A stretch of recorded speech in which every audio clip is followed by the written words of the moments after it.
This right here is a little baby crested gecko. This is sort of the wild type color that you would see.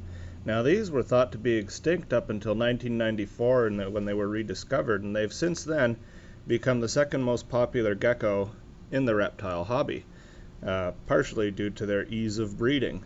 Now if you walk into pretty much any pet store that sells reptiles, you'll probably see crested geckos for sale. But let's take a look at some geckos that we're putting up for sale that you might not see so often. This is a mourning gecko. They originate in Asia, and they're just a little mini gecko that are now hiding in the shrubberies. And they're quick little guys, but we got her in the container now. Now these are all females, and they will basically just clone themselves. They'll imitate breeding behavior, and then they'll just lay eggs. But they're pretty neat. These are not terribly uncommon, but they're a little harder to come across. This is a baby gargoyle gecko. They're probably the second most popular New Caledonian gecko.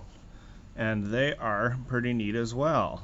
They tend to bite a little harder when they're upset, but these ones, unlike the cresty, come back here, can actually regrow their tail if they drop it. Pretty fun, pretty jumpy. And this is a chameleon gecko. These guys are a little harder to come by once again, but they're pretty neat too. They're small like the mourning geckos, but they got short little legs, so they're not especially quick. Now there's no chameleon in there. They're just called that because they got those big old scales on their heads that sort of resemble a chameleon's. And this is a Phelsuma grandis day gecko, or Madagascar giant day gecko. Now this little one here has something called floppy tail syndrome. Basically he likes to sit on the glass upside down, and so his tail's sticking up like a little RC car antenna. Doesn't really hurt them, but it does look a little funny. Now these are the geckos that you might recognize from certain commercials. They try to sell you insurance.